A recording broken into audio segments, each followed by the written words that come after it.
Il souriait, se serrait la main et annonçait la promotion de Kevin Lefebvre, tandis que mon nom restait là, comme un café froid de la veille. Encore une fois. Après 15 ans à avoir sauvé leur système des flammes, formé la moitié de l'équipe d'ingénierie et m'être entendu dire, au prochain trimestre, à chaque occasion, je regardais un jeune diplômé d'HEC de 29 ans obtenir le poste de directeur que je convoitais depuis 6 ans. Cette réunion au sommet n'était pas seulement décevante, c'était le moment où tout est devenu limpide. Je m'appelle Jean-Marc Morel, j'ai 48 ans, et je suis responsable de l'ingénierie senior chez TechLogix Solutions à la Défense depuis assez longtemps pour savoir quand on se moque de moi. Ce qui s'est passé ensuite n'a été ni bruyant ni spectaculaire, mais cela les a plongés dans une panique noire plus tard. Et quand ils sont revenus me supplier, je n'ai pas dit oui. Laissez-moi revenir en arrière pour vous brosser le tableau complet. TechLogix est une entreprise de conseil technologique de taille moyenne basée à Paris à environ 850 employés, avec un chiffre d'affaires annuel de 110 millions d'euros.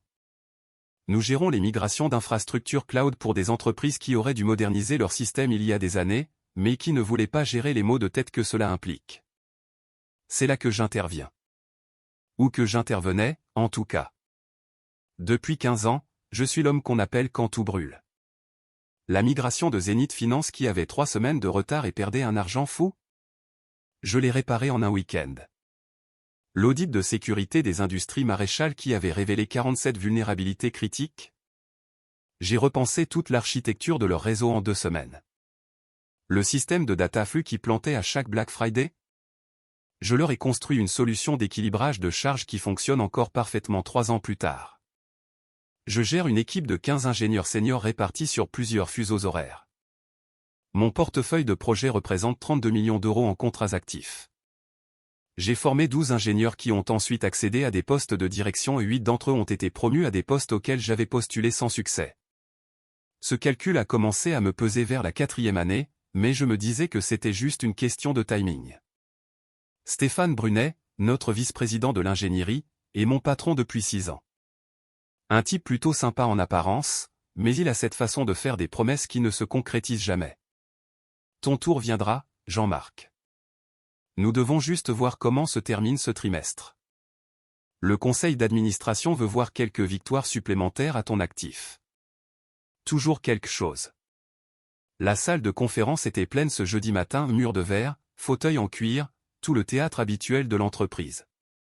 Tout l'état-major était là, Stéphane, le CTO, quelques membres du conseil d'administration, et même des gens d'autres départements qui n'avaient rien à faire dans une réunion d'ingénierie. Cela aurait dû être mon premier indice. Stéphane s'est raclé la gorge et a dit « Nous sommes ravis d'annoncer notre nouveau directeur de l'infrastructure cloud ». Il a marqué une pause juste assez longue pour que tout le monde s'attende à mon nom. Je me suis même redressé sur ma chaise. Puis il a dit « Kevin prendra ses fonctions immédiatement ». Quelques personnes ont applaudi. Quelqu'un a lancé des félicitations. J'ai gardé un visage neutre alors que quelque chose en moi se brisait net. Proprement et silencieusement, comme un disjoncteur qui saute. Je n'ai pas regardé Kevin parce que je savais déjà qu'il arborait un sourire arrogant. Le gamin est dans la boîte depuis exactement 18 mois. Fraîchement diplômé d'une école de commerce prestigieuse, il parle très bien de transformation digitale et de méthodologies agiles, mais demandez-lui de configurer un répartiteur de charges et il vous regardera avec des yeux ronds. Sa plus grande qualification? Son père siège au conseil d'administration. Stéphane s'est tourné vers moi et a ajouté « Jean-Marc, reparlons de ton plan d'évolution en privé. » Comme si cela rendait la chose moins humiliante. J'ai répondu « Donc c'est encore un non. » La pièce est devenue silencieuse comme une tombe. On n'entendait que le ronronnement de la climatisation. Il a répondu, ce n'est pas un non, c'est une question de timing. C'est la 8e fois que tu me dis ça, ai-je rétorqué. C'était la première fois que quelqu'un comptait tout haut. Stéphane a bougé sur sa chaise, mal à l'aise. Ces décisions sont complexes, Jean-Marc. Il y a beaucoup de paramètres. Qui les prend? Ai-je demandé. Quelqu'un a toussé. Kevin étudiait la table comme si elle contenait les secrets de l'univers. Stéphane a dit, restons professionnels. Je suis professionnel. Je demande pourquoi celui qui a sauvé la migration Zénith et formé 12 ingénieurs n'a même pas été considéré pour un poste qui correspond à ce que je fais officieusement depuis 3 ans. C'est là que la véritable humiliation a frappé. Pas à cause de ce que Stéphane a dit ensuite, mais à cause de la facilité avec laquelle il l'a dit. Comme s'il avait répété cette réplique. Jean-Marc, tu es indispensable là où tu es, a-t-il dit, souriant comme si c'était un compliment. L'équipe compte sur toi. Nos clients te font confiance. Tu es la colonne vertébrale de ce département. J'ai hoché la tête une fois, lentement. Donc, je suis assez précieux pour réparer les catastrophes, mais pas assez pour les prévenir. Il n'a pas répondu. Il est simplement passé au point suivant de l'ordre du jour comme si je n'avais pas parlé. Il a commencé à parler des objectifs trimestriels et des mesures de satisfaction client pendant que je restais assis là, à digérer ce qui venait de se passer. C'était la limite. Pas parce que je n'avais pas été promu que je gérais cette déception depuis des années. C'était parce qu'il l'avait fait publiquement, formellement et sans aucune honte. Après 6 ans de promesses, après avoir construit personnellement la moitié de leur relation client, après avoir été le gars que tout le monde appelle quand l'impossible doit se produire, ils ont donné mon poste au fils d'un ami et s'attendaient à ce que je souris. La réunion s'est terminée comme elles le font toujours. Bruit de chaise, Jean évitant le regard, Kevin pris à part par la direction pendant que je rangeais mon ordinateur portable et retournais à mon bureau. Quelques personnes m'ont tapoté l'épaule en marmonnant des excuses sur mon passage. Quelqu'un a chuchoté, « Je suis désolé », dans le couloir. J'ai répondu, « C'est rien », parce que c'est ce qu'on dit quand quelque chose d'important et d'irréversible vient de se produire et qu'on a besoin de temps pour comprendre la suite. Au moment où je me suis assis à mon bureau cet après-midi-là, ma boîte de réception contenait déjà un message de Stéphane avec pour objet, point rapide. Je ne l'ai pas ouvert. Un autre email est arrivé de la part de Pacific Coast demandant si je pouvais me joindre à un appel, leur nouveau déploiement faisait encore des siennes. J'ai répondu oui. Je répondais toujours oui. Mais quelque chose avait changé. J'ai travaillé le reste de la journée comme je l'avais toujours fait. J'ai répondu aux tickets, résolu les problèmes, maintenu les systèmes en marche. Mais j'ai remarqué un changement dans le regard des gens. Certains semblaient soulagés, comme si ma présence signifiait que leurs affaires allaient fonctionner. D'autres semblaient mal à l'aise, comme s'ils venaient d'être témoins d'une injustice qu'ils ne voulaient pas voir leur arriver. À un moment donné, Kevin est passé avec une pile de documents et a dit « J'espère que nous pourrons bien travailler ensemble, Jean-Marc. » J'ai répondu « Nous le faisons déjà. » Ce qui était vrai. Ce que je n'ai pas dit, c'est que la décision qu'ils avaient prise ce matin-là avait tout changé. Cette réunion n'était pas seulement une affaire de titre. C'était une déclaration. Elle m'avait dit exactement où je me situais, comment j'étais perçu et jusqu'où s'étendait ma loyauté de 15 ans à leurs yeux. Je n'ai pas pleuré. Je n'ai pas argumenté davantage. Je ne me suis pas précipité dans le bureau de Stéphane pour demander ce que je pouvais améliorer. J'ai fermé mon ordinateur, enregistré mes fichiers et pris une grande inspiration. Parce que l'humiliation aiguise votre concentration si vous la laissez faire. Au moment où j'ai éteint mon poste ce soir-là, je savais une chose avec certitude. J'en avais fini d'attendre. Quoi qu'il arrive ensuite, ce serait selon mes propres termes. Voici ce que j'ai réalisé en rentrant chez moi ce soir-là, pendant 6 ans, j'avais joué à leur jeu selon leurs règles. J'attendais une reconnaissance qui ne viendrait jamais. J'espérais que si je travaillais un peu plus dur, si je restais un peu plus tard, si je réparais une crise de plus, ils finiraient par voir ma valeur. Mais ils la voyaient déjà. Ils ne voulaient simplement pas la payer. Rien dans mon comportement n'a changé de manière flagrante. C'est pourquoi personne n'a remarqué le glissement. J'ai répondu aux mêmes tickets, participé aux mêmes appels, résolu les mêmes problèmes. Mais j'ai cessé d'offrir du contexte. Quand quelqu'un demandait comment un correctif fonctionnait, je lui donnais la solution, pas la méthodologie.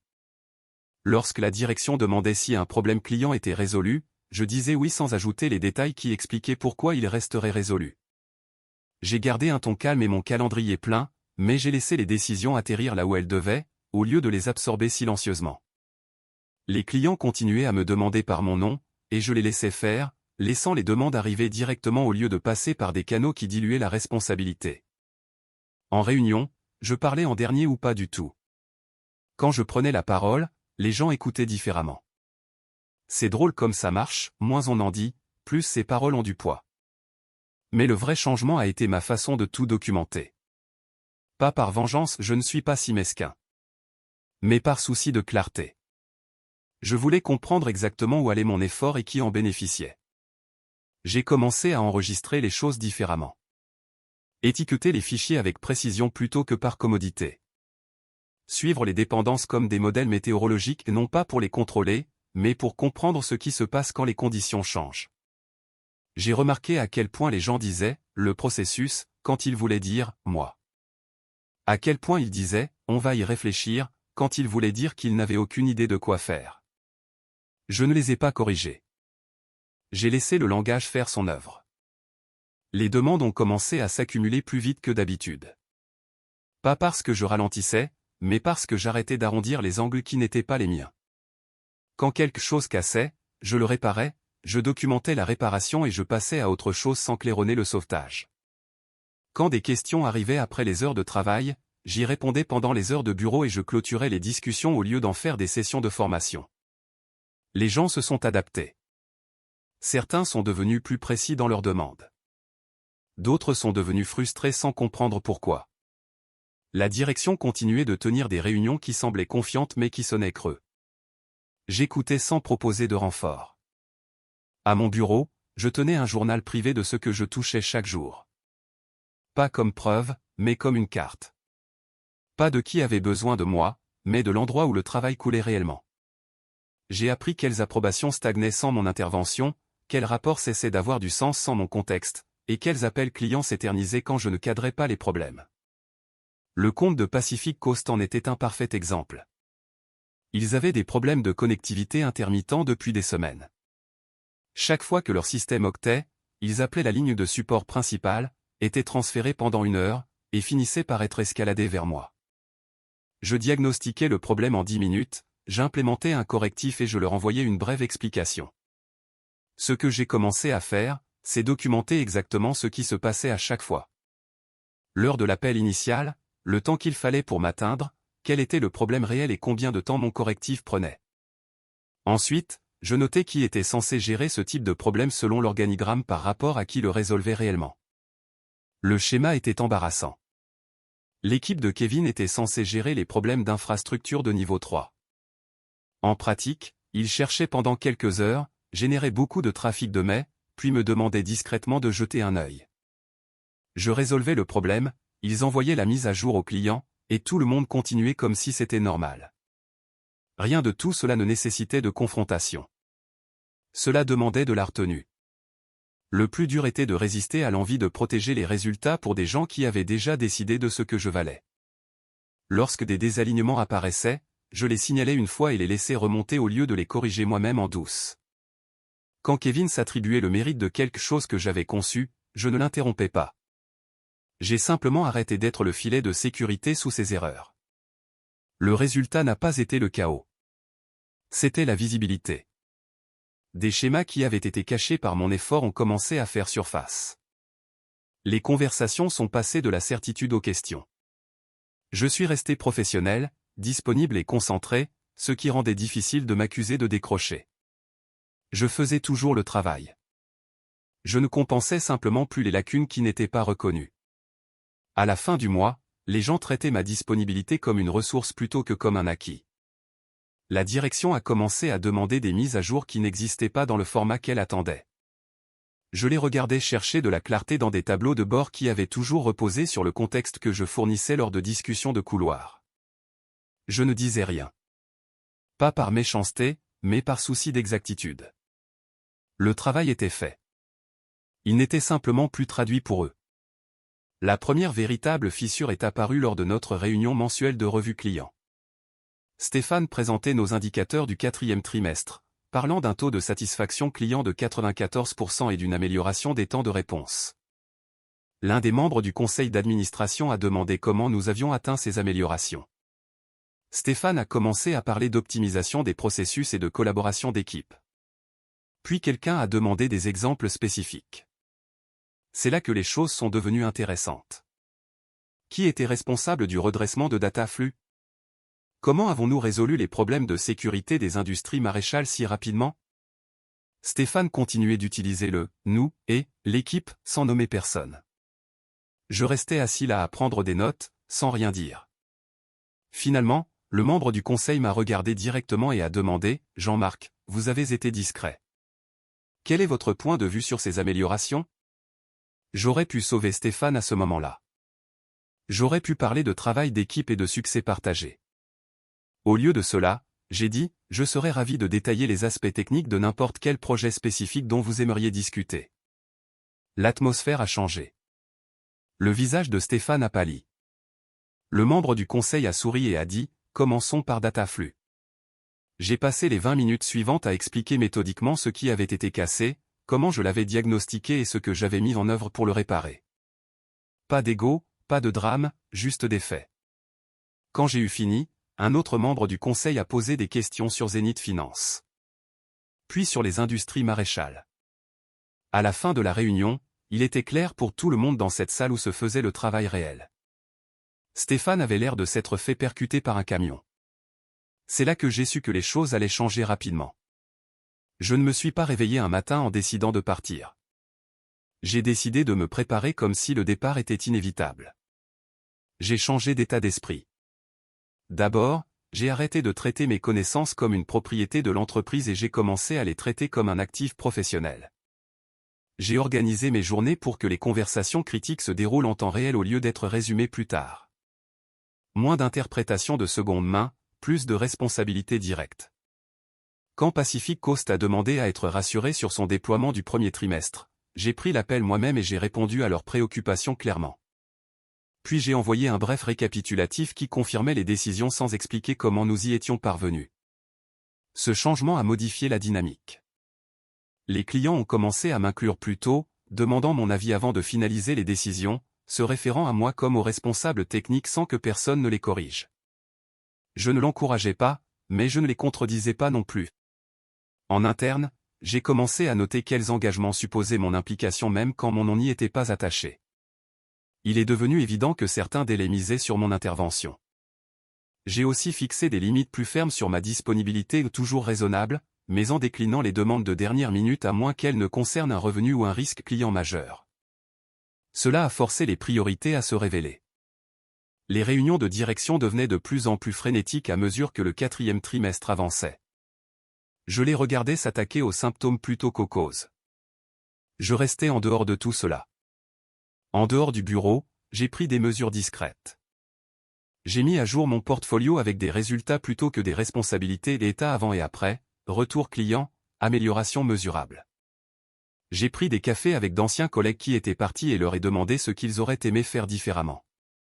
J'ai ouvert un compte d'épargne séparé et j'ai fixé un objectif qui supprimait toute urgence financière de mes futures décisions. Rien de tout cela n'apparaissait sur mon calendrier.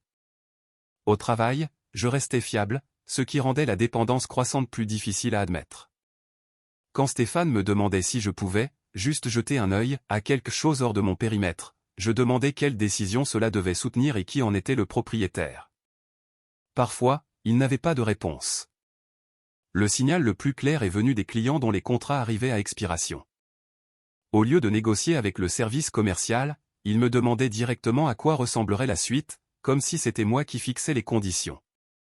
Je les redirigeais de manière appropriée, mais je notais la tendance. Ce n'était pas de la loyauté envers TechLogix. C'était de la confiance dans l'exécution. J'ai aussi passé en revue les contrats liés à mon poste. Pas pour chercher des failles, mais pour comprendre les contraintes. Ce que j'ai trouvé, c'était des suppositions au lieu de protection, des habitudes au lieu de garde-fous. Le point de rupture est arrivé début décembre. L'équipe de Kevin travaillait sur une migration cloud pour les industries Argentor, un contrat de 4 millions d'euros que Kevin appelait son « projet signature ». 3 semaines après le début de la migration, toute la base de données clients d'Argentor s'est retrouvée hors ligne pendant les heures de pointe. Kevin a paniqué. Il a convoqué une réunion de crise, a fait appel à des consultants, a fait travailler son équipe jour et nuit. Après 18 heures de chaos, le PDG d'Argentor a appelé directement notre CTO et a dit que si ce n'était pas réparé dans les 6 heures, il résiliait le contrat et entamait des poursuites judiciaires. C'est alors que Stéphane m'a appelé chez moi à 23 heures. Jean-Marc, je sais que ce n'est pas ton projet, mais on a besoin que tu y jettes un œil. J'ai demandé quelle autorité Kevin me donnait pour modifier son architecture. Tout ce qu'il faudra, a dit Stéphane. Répare-le, c'est tout. Je l'ai réparé en 2 heures. Le problème était basique et ils avaient mal configuré les paramètres de réplication de la base de données et n'avaient pas de protocole de basculement approprié. Des choses que n'importe quel ingénieur senior aurait dû repérer lors des tests. J'ai documenté la réparation, envoyé un résumé technique à Argentor et je suis retourné me coucher. Le lendemain matin, Kevin a envoyé un email à toute l'équipe de direction en s'attribuant le mérite de la résolution rapide et de l'approche innovante. Il a remercié son équipe pour son effort collaboratif et a mentionné l'importance d'apprendre des défis. Mon nom n'était pas dans l'email. Cet après-midi-là, le CTO d'Argentor m'a appelé directement et a dit « Jean-Marc, l'équipe de Kevin semble avoir des lacunes. Est-ce que vous pouvez superviser personnellement le reste de cette migration ?» Je lui ai dit qu'il devait voir avec notre gestionnaire de compte pour l'allocation des ressources. Il a répondu « Je ne demande pas votre équipe. Je vous demande vous. Argentor vous veut comme responsable technique sur ce projet, ou nous changeons de prestataire. » J'ai transféré cet email à Stéphane sans aucun commentaire. Au fil des semaines, je sentais l'organisation se tendre autour de problèmes non résolus. J'ai résisté à l'envie de soulager cette pression. J'ai répondu aux questions une seule fois, clairement, et je suis passé à autre chose. J'ai arrêté d'anticiper les besoins qui n'avaient pas été exprimés. Lorsqu'on me demandait de préparer des documents pour des initiatives sur lesquelles je n'avais pas été consulté, je demandais des précisions et j'attendais des réponses qui arrivaient tard ou jamais.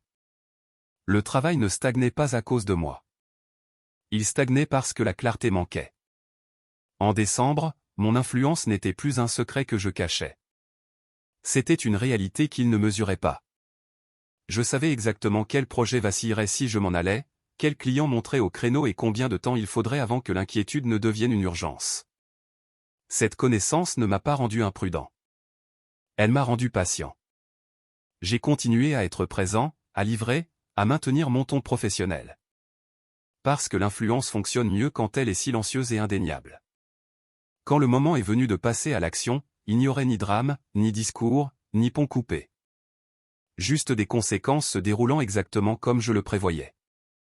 J'ai remis ma démission un jeudi après-midi, 2 jours avant la clôture du trimestre. Le timing compte quand on veut que la vérité remonte vite à la surface. Je suis entré dans le bureau de Stéphane sans rendez-vous et j'ai posé la lettre sur son bureau avant qu'il ne puisse parler. Il a lu la première ligne, a levé les yeux et a dit « Ça semble soudain ». Ce qui était totalement faux, d'une manière que seul le déni peut engendrer. J'ai dit « Préavis de 3 semaines » et j'ai attendu. Il a demandé si c'était à cause de la promotion. J'ai dit non, parce que ce n'était plus le cas. Il a essayé à nouveau, plus lentement cette fois. L'entreprise avait besoin de stabilité. Mon travail était critique. Ce n'était pas le bon moment. C'est exactement pour ça, ai-je dit, et je me suis levé avant qu'il ne puisse répondre. En 1 heure, mon calendrier s'est rempli de demandes de réunions que je n'avais pas encore acceptées. À la fin de la journée, la nouvelle s'était répandue de cette manière prudente et feutrée que les entreprises utilisent quand elles espèrent contenir quelque chose qu'elles ne peuvent pas contrôler. Le premier appel est venu d'une vice-présidente avec qui j'interagissais rarement, me demandant si quelque chose pouvait me faire changer d'avis. J'ai dit non. Le second est venu des ressources humaines demandant combien de documentation je pouvais préparer. J'ai demandé quelles décisions techniques ils avaient besoin qu'elles soutiennent. Il y a eu une pause, puis une liste qui s'allongeait à mesure qu'elle parlait. J'ai dit que je donnerais la priorité à ce qui affectait les clients actifs. Ce soir-là, je suis rentré à l'heure et je n'ai pas consulté mes emails. Ça ne m'était pas arrivé depuis des années. Le lendemain matin, je me suis connecté pour trouver un message marqué urgent me demandant de rejoindre immédiatement un point de situation de la direction. J'y suis allé, j'ai écouté, j'ai répondu directement aux questions. Ils voulaient savoir ce qui serait impacté, à quelle vitesse quelqu'un pourrait prendre le relais, si les délais tiendraient. Je leur ai dit ce que je savais et je me suis arrêté là. Quand quelqu'un m'a demandé de garantir des résultats au-delà de mon préavis, j'ai dit que je ne pouvais pas. À midi, Dataflux a envoyé un email demandant pourquoi leur audit de sécurité avait été décalé 2 fois. J'ai répondu que j'étais en train de transférer mes responsabilités et j'ai mis le gestionnaire de compte en copie. 10 minutes plus tard, Stéphane m'envoyait un message me demandant si je pouvais l'aider à gérer les attentes des clients. J'ai demandé lesquels. Il n'a pas répondu. La première offre de rétention est arrivée cet après-midi-là. Présenté comme une « discussion de carrière, ajustement de titre, augmentation de salaire, télétravail flexible ». J'ai remercié et décliné. La seconde est arrivée le lendemain, plus urgente, avec des chiffres précis. 30% d'augmentation de salaire, titre de directeur, stock option. J'ai décliné à nouveau. Le lundi, le ton avait changé. Les réunions étaient plus courtes, les questions plus vives, les gens ont arrêté de prétendre que la situation était gérable. Dataflux a demandé la confirmation que je serais sur leur migration du premier trimestre et le service commercial a transféré l'email avec un « pour info » dans l'objet. J'ai répondu au client avec clarté et j'ai transféré ma réponse à Stéphane sans commentaire. Cet après-midi-là, la direction m'a demandé de documenter tout ce que je gérais actuellement. J'ai envoyé un résumé factuel et rien d'autre. Ils ont demandé des sessions de formation. J'ai planifié ce qui rentrait dans mon temps restant et j'ai refusé le reste. Quelqu'un a suggéré de prolonger mon préavis. J'ai dit non. Le système n'a pas cassé. Il s'est mis à nu. Les décisions ralentissaient parce que la propriété n'était pas claire. Les appels se multipliaient parce que le contexte manquait. L'entreprise bougeait vite mais sans cohérence. La différence était capitale. Au 8e jour, un directeur senior m'a arrêté et m'a dit « Nous avons sous-estimé cette transition ». C'est ce qui s'est rapproché le plus de l'honnêteté que j'avais entendue depuis des années. Au 10e jour, ils ont fait une autre offre. Celle-ci contournait totalement Stéphane, promettant un leadership technique et un chemin direct vers un poste de vice-président. Le CTO en personne l'a remise. J'ai écouté, j'ai remercié, j'ai dit que ma décision était prise. La pièce est restée silencieuse plus longtemps que nécessaire. Le vrai mouvement de panique a commencé quand les clients ont fait leur propre choix. Les industries Argentor ont convoqué une réunion d'urgence et ont demandé à me parler directement, pas de commerciaux, pas de gestionnaire de compte. Juste moi et leur direction technique. Jean-Marc, a dit leur CTO, nous avons discuté en interne. Quand vous quitterez TechLogix, où irez-vous? Je lui ai dit que je lançais mon cabinet de conseil indépendant. Que faudrait-il pour qu'Argentor soit votre premier client? Cette conversation a duré 2 heures. À la fin, j'avais mon premier contrat signé, un forfait annuel de 2,5 millions d'euros pour superviser toute leur infrastructure cloud. Plus que mon salaire chez TechLogix et celui de Kevin réunis. Le mot circule vite dans notre milieu. Pacific Coast a appelé le lendemain avec une proposition similaire. Puis les industries Maréchal. Puis 2 entreprises avec lesquelles je n'avais jamais travaillé directement mais qui avaient entendu parler de mes résultats par la communauté technique. Lors de ma dernière semaine, j'avais 7,5 millions d'euros en contrat confirmé et une liste d'attente de 6 mois. La direction de TechLogix a fait des offres de plus en plus désespérées. Partenariat au capital. Rôle de cofondateur technique. Ma propre division. Stéphane a même suggéré qu'il pourrait restructurer le poste de Kevin si je restais. J'ai tout décliné poliment et professionnellement. Le dernier jour, j'ai bouclé ce que je pouvais, envoyé les notes de transition, rendu mon badge. En sortant, mon téléphone a vibré avec un message de Dataflux me demandant si je m'étais déjà installé ailleurs. Je n'ai pas répondu tout de suite. Je suis monté dans l'ascenseur, les portes se sont fermées, j'ai senti le bâtiment s'éloigner sans aucun drame. Ce que j'ai laissé derrière moi n'était pas un vide. C'était un miroir, et ils étaient enfin forcés de s'y regarder. Les appels n'ont pas cessé après mon départ. Ils se sont multipliés, ont changé de ton, ont perdu tout semblant de courtoisie. Stéphane m'appelait tous les jours la première semaine, chaque conversation étant plus désespérée que la précédente. Le CTO a proposé de doubler mon dernier salaire. Le PDG est venu personnellement chez moi avec un contrat qui aurait fait de moi l'employé le mieux payé de l'histoire de l'entreprise. Je lui ai dit la même chose qu'à tout le monde, je ne suis pas disponible. En 6 semaines, TechLogix a perdu 15 millions d'euros en contrat. Argentor, Pacific Coast, Maréchal et 4 plus petits clients ont soit résilié par anticipation, soit refusé de renouveler. L'équipe de Kevin ne pouvait pas gérer la complexité technique sans mon aide, et les clients n'étaient pas d'accord pour former le personnel de quelqu'un d'autre sur leur propre temps et leur propre argent. L'entreprise s'est réorganisée 2 fois en 3 mois. Stéphane a décidé de poursuivre d'autres opportunités. Kevin a été muté à un poste de gestion de projet sans aucun subordonné direct. Ils ont embauché 3 ingénieurs seniors pour essayer de combler le vide que j'avais laissé, mais l'expérience ne se remplace pas du jour au lendemain. 6 mois plus tard, je dirige Morel Solutions Tech avec 5 ingénieurs à plein temps et 12 clients. Mon plus petit contrat vaut plus que mon ancien salaire. Mon plus gros est de 3,8 millions d'euros par an, le contrat de gestion complète de l'infrastructure d'Argentor. Le mois dernier, j'ai croisé Stéphane lors d'une conférence. Il avait l'air fatigué mais professionnel. Nous avons parlé brièvement du marché, des défis de la croissance des équipes techniques, de l'importance de reconnaître le talent tôt. Pas de tension, pas de rancœur. Juste 2 professionnels qui avaient tiré des leçons différentes de la même expérience.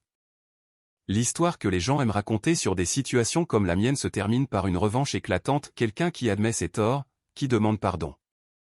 Cela n'est pas arrivé et n'en avait pas besoin. La fin réelle a été plus calme.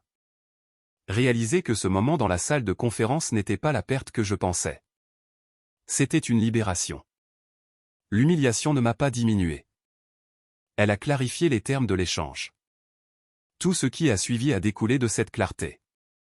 Parfois, la meilleure des revanches est simplement d'avoir raison sur sa propre valeur.